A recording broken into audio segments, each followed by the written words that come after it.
Hello. Thank you very much for being a part of our network. My name is Uspumelele Zondi. Now, AfricaCom has just ended in Cape Town, South Africa. Many technology companies had loads of revelations there.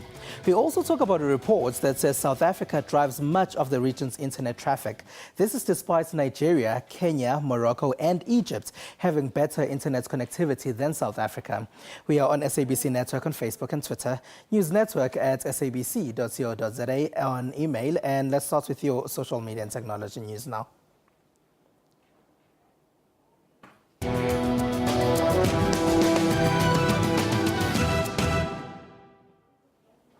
South Africa is now monitoring criminals on parole with a new electronic device. The government says this will help save the country a lot of money. This small gadget will help South Africa's Correctional Services Department track criminals on parole and awaiting trial detainees. The government says the GPS system will enhance public safety and save taxpayers' money. Electronic monitoring is economical, effective, efficient, and relevant to the broader goals of the department and that of the Justice, Crime Prevention and Security cluster. The gadget straps like a watch around the leg. Once locked, it is then switched on.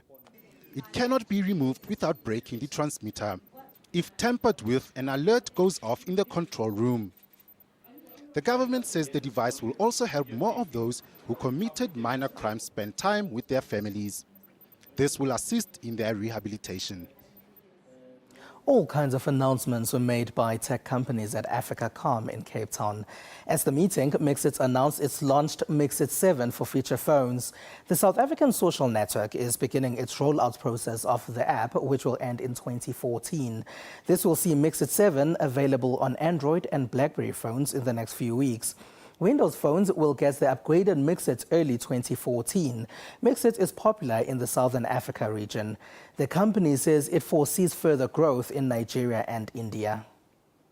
Also at AfricaCom, a new report revealed that only 1 in 3 Africans have mobile phones. Here's Network Stile Khaswane. Despite all the reports that mobile phone usage has spread more rapidly in Africa than on any other continent, very few African people actually own mobile phones. This is according to the GSMA report released at AfricaCom.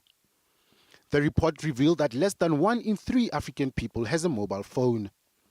Compare this to the developed markets like the USA or the UK, where 4 out of 5 people have a mobile phone. In emerging markets like South Africa, Botswana and Tanzania, it is 1 in every 2 people that own a mobile phone. The cost of devices is also a problem for many on the continent. Smartphone penetration in South Africa is about 18% of the population, which is 1% higher than the global average. But across sub-Saharan Africa, it's 4%. The GSMA also revealed that women in Africa are 23% less likely to have a mobile phone than men.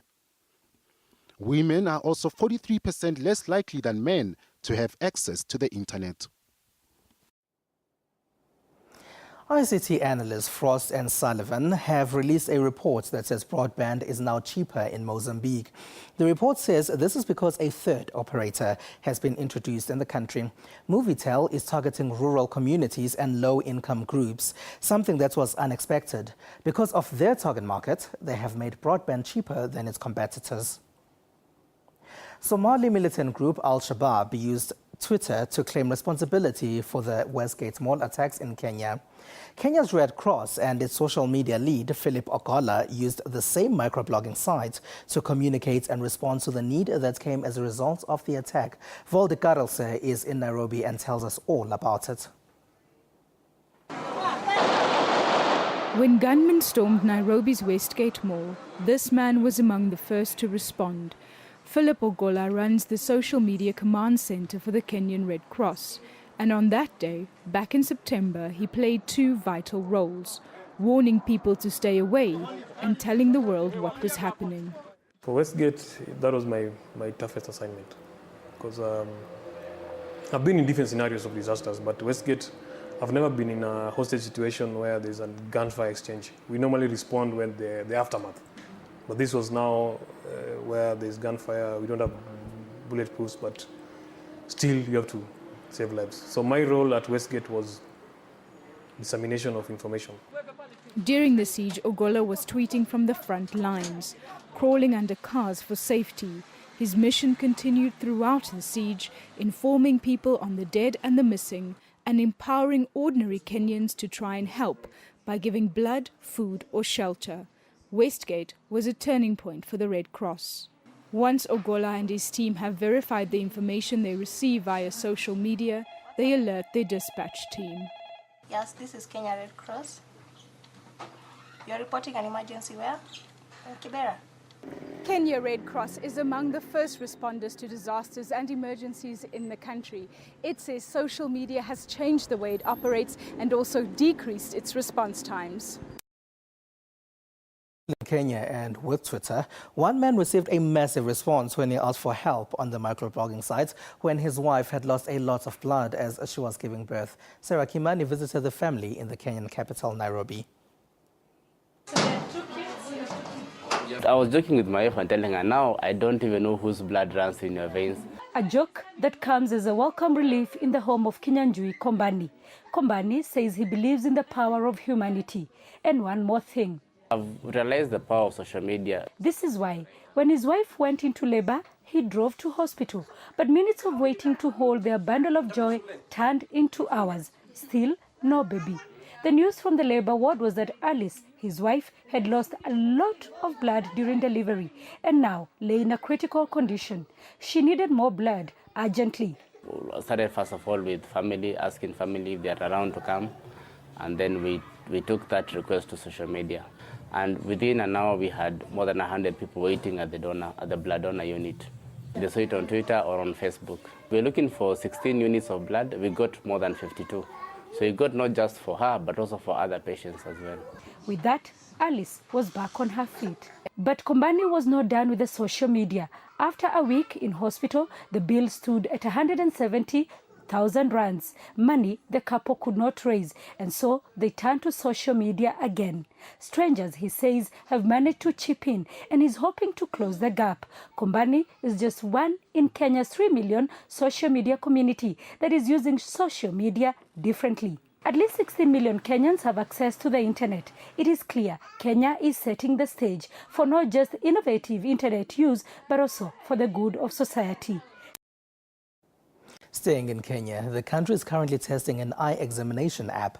People in the rural village where trials are taking place say such innovation is necessary.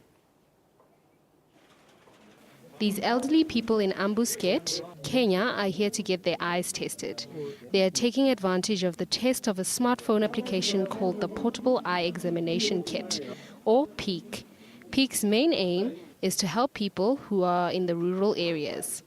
Some of the thousands who come from the research know exactly why something like this will help them. The reason we developed the app was that it's patients who are in the most difficult places to reach that are usually those who are most in need of eye care. And they're very difficult to find, they're very difficult to take trained personnel or expensive equipment to. The elderly people of Ambusket village were just happy to get their eyes tested. I just heard about this program and I decided to come over and get my eyes checked. This is basically why I'm here today. PEEK would then help people like John Kipkamoy find medical centers where they can get their eyes checked. First, the app asks the tester to do is to create a patient record by entering the patient's name, their details, their contact phone number, and then it shows you on the map where the examination is taking place so that the GPS position is recorded for future follow-up and management of that patient. The smartphone's camera flashlight is used to illuminate the retina and scan the lens of the eye. Doctors say this feature enables it to diagnose eye impairments such as blindness, cataracts, glaucoma, macular degeneration, and other optic diseases. The Android app is currently in mid-trial, and the team has received invitations from 170 countries who want to test it. We hear about old reels that were used for radio broadcasts in the past. Somalia has been using these for close to 60 years now. Radio in the Horn of Africa country is now finally going digital and catching up with the rest of the world. The sound library at the state-run Radio Mogadishu is finally being digitized. Some of these reels inside the small room in the library are 60 years old. That is a lot of valuable cultural and oral material. As the country plunged into civil war some 20 years back, there were various attempts to destroy the archives and loot its contents. There were attempts to take the key from me. A man came with a grenade and removed the pin, but I held on the man and said, "We will die together if you try to destroy the archive." So he left without blowing the place. Today, Mr. Ali is the man tasked with creating the new digital library. He sorts out and transfers thousands of material ranging from reels of folk songs, political speeches, drama, poetry and religious programs. I would like to urge them not to let go of the music, the culture and the identity of the Somalis, and also keep coming with new work.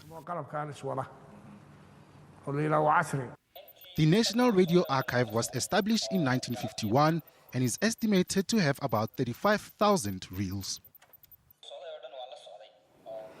South Africa's mobile phone network operator, MTN, is growing its footprint. They've teamed up with Etisalat Smart Hub to expand their advanced data network capabilities. Etisalat is a telecom operator in the Middle East and Africa. Etisalat's Smart Hub is a global communications hub facilitating direct routing of traffic between the Middle East, Africa, Asia and Europe. The company says this is to help connectivity in the region. Let's take a short break now. SABC Network on Facebook and Twitter.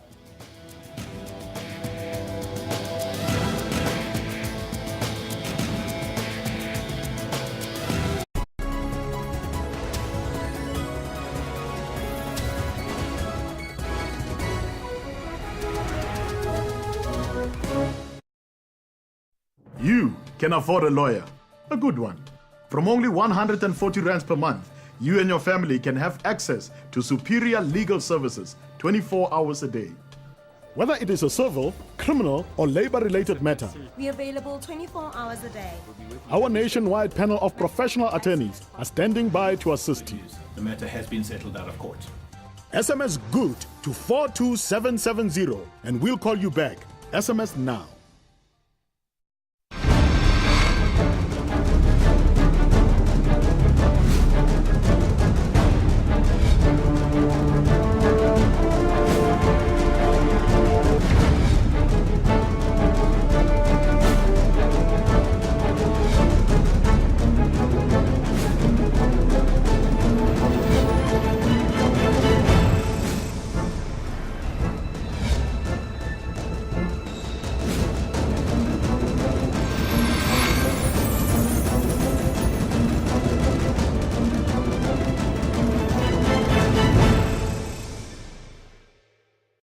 SABC News plays a critical role in providing unbiased and reliable news. We have a well-established reputation of uncovering, reporting and delivering news. A significant growth in popularity of our news demonstrates the demand for our news content. We continue to provide unrivaled coverage of vital events in and out of the country. Wherever the news is happening, we'll be there to bring them to you at the right time.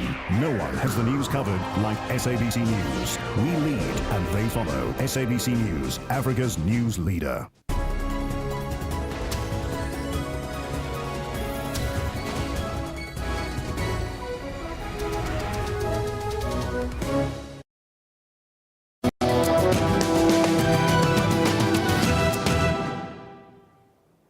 Welcome back. The Digital Media and Marketing Association, or DMMA, says almost 14 million South Africans use the internet regularly. This would be at home, at work, and on their mobile phones. Their report also says much of Africa's internet traffic is driven by South Africa's businesses. Joining me from Cape Town to talk about this is a DMMA Head of Marketing, Sarah Rice. Hello and welcome, Sarah. Hello, thank you. How was the research conducted? So the research was conducted using a combination of, we have a research partner called Effective Measure, where all our publisher partners send their data through to Effective Measure, and we combined that using Echo Consultancy with AMPS data to make sure that we were cross-referencing with the South African population. And the results were fantastic. So we found out that close to 14 million South Africans access the internet, which was a jump of almost 2 million on the previous numbers. Do you know why there's this jump? We think that it's a combination of the fact that our research is slightly more thorough, but I mean, obviously we have to think that, but also that and the fact that more people are coming onto the internet. So I think it's a combination of methodology and access. Now, what results in Nigeria, Kenya, Egypt, Morocco having better connectivity than South Africa? Sorry, I don't understand the question. What results in other countries like Nigeria, like Kenya and Egypt having better connectivity than South Africa? I think, I'm not sure that they always do, but I think it's got to do with infrastructure and about commitment to making internet access affordable. Okay, if it's only 14 million South Africans and there are countries that have better connectivity than us, then why then is 60% of Africa's traffic coming from South Africa's businesses? Okay, spent some time thinking about that, and what we believe is that if we look at internet penetration through Africa, a lot of it is done through mobile. And whereas in South Africa, we still have quite a high, our infrastructure around ADSL and fixed broadband is quite good. So it's about quality. So because of the quality of our fixed broadband, we've got businesses who are able to push a lot more data through the network. I'm not sure how far your internet went into in terms of finding the different demographics. Do we know men versus women, for example? How much do they use the internet? We did take a look at that, and in South Africa, it's pretty much 50-50. Also, what came back is that our South Africa's internet population is starting to age. So we're starting to see a lot of older people on the internet as well, which is sort of interesting. Okay, now what should South Africa do? Because South Africa is ranked 62nd in terms of connectivity. What should happen in order to bring that number up? So I think this kind of idea that African countries are on a leaderboard around who's got more connectivity is an almost redundant argument. So until absolutely every African has the ability to access the internet, we're all losing. And at the moment, the biggest challenge is affordability. It's affordability of access devices like phones, and it's affordability of the internet itself. And I think us battling against other African countries is I don't think it's a very useful way to try and understand internet penetration in the continent. All right, but why is it important, especially for a country's economy, that people are online and that they are using the internet? So the internet, the future is digital. In 2012, the UN created a broadband division, a broadband commission that looks at broadband. And for me, and for us, that really demonstrates how important broadband is to the prosperity of a country and its citizens. So the UN is putting broadband right up there with water or peace or like human trafficking. And the future is digital. And if we as a country and the citizens in the country do not have access to the internet, we're being cut out of a global economic process. So we've got to start getting involved from all the way from education right through to health and business. All right, Sarah Rice, Head of Marketing at Digital Media and Marketing Association. Thank you very much for joining us. Thank you. All right, so now there is a lot of cool mobile phone technology coming out of South Korea. We know about how Samsung has been dominating this year. Network's Boitumelo Lugasa has been playing with the LG G2 and she loves it. Knock, knock. Who's there? LG has landed. With its new G2 flagship, LG has become a contender in the smartphone arena. Apple, Samsung, and Nokia are key players already in the space. At first glance, the phone looks like its South Korean rival, Samsung S4. But unlike its close competitors, the device has no physical buttons on its edges, instead at the back where the index finger usually rests. But because the button is close to the camera lens, there's a risk of scratching it. Speaking of cameras, the device has 13 megapixels HD camera with optical image stabilization, which has a clearer, rich, and vibrant color. It also has a 5.2-inch Full HD display with 2 GB of RAM and 16 GB on-board memory. The G2 has a 3000 MHz battery, which means you won't run out of power when you least expect it. The average use has yielded 2 days of power. Answer Me is a feature that automatically answers the phone when one brings it up to the ear. It's most useful if a person wears gloves constantly or if they have dirty hands. It also has a remote controller that controls any compatible devices, such as a television. The device is available in the market with a recommended retail price of 7,299 rands.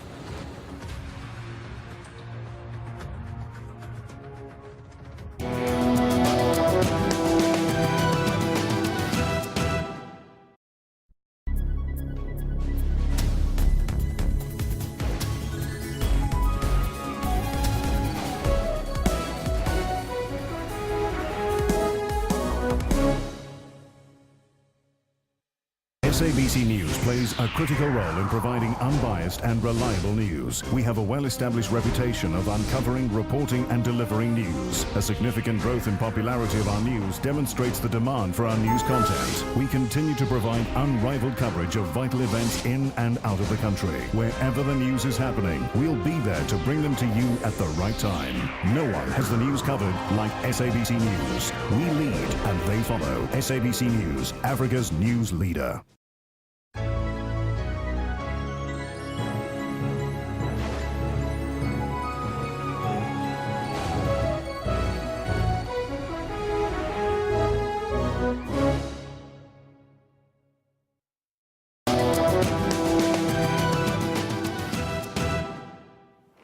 SABC Network on Facebook and Twitter.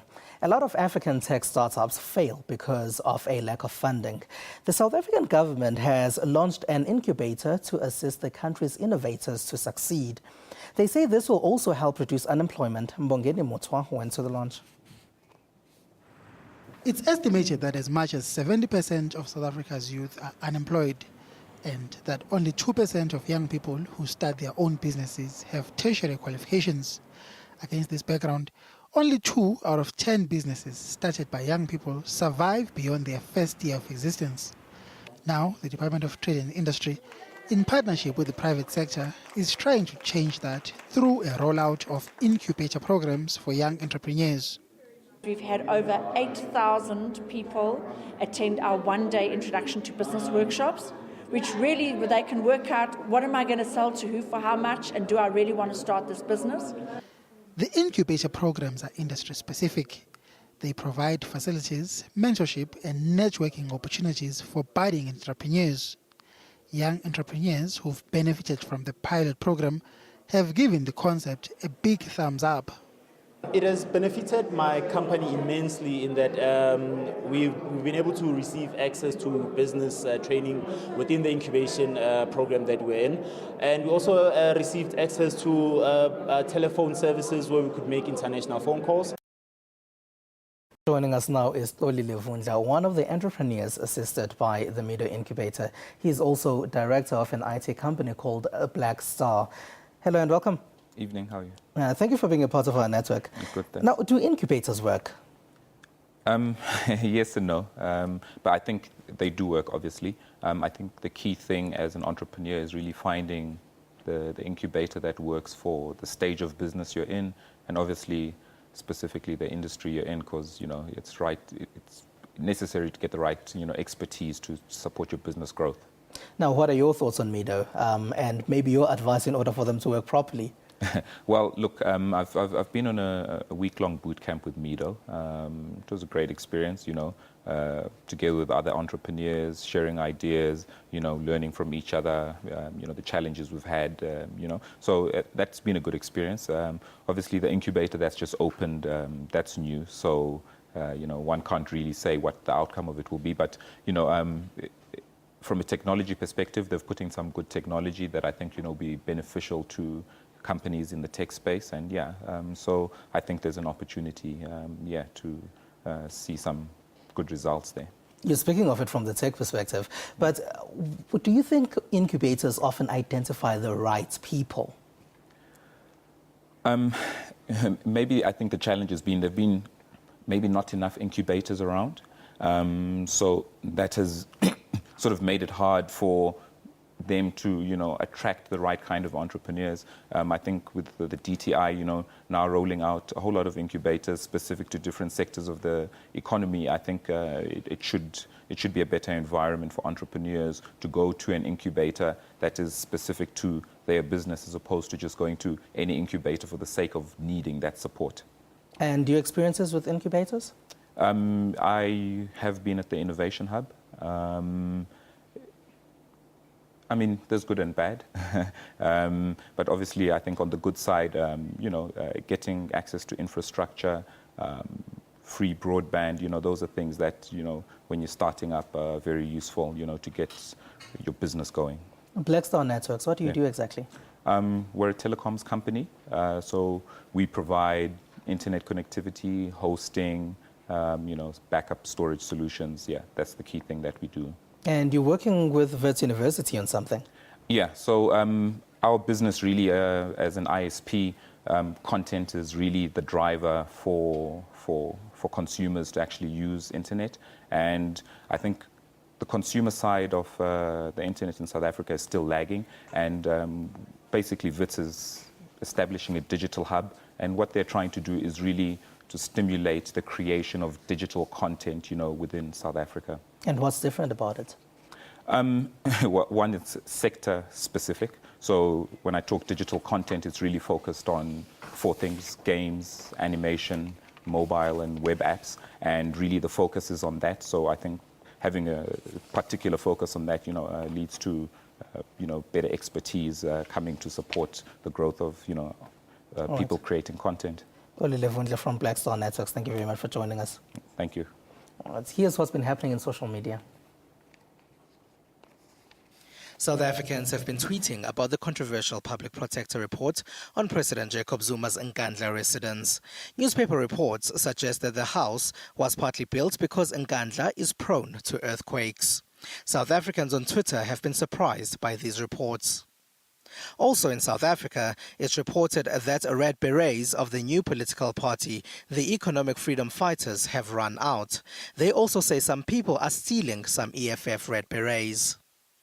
Many have been congratulating Nigeria and the Ivory Coast for qualifying for the 2014 FIFA World Cup to take place in Brazil. That's it. We leave you with a video that pays tribute to outdated technology. Type a tribute to outdated technology on YouTube to watch it properly. Thank you very much for watching. From me and the rest of the team, have a good one.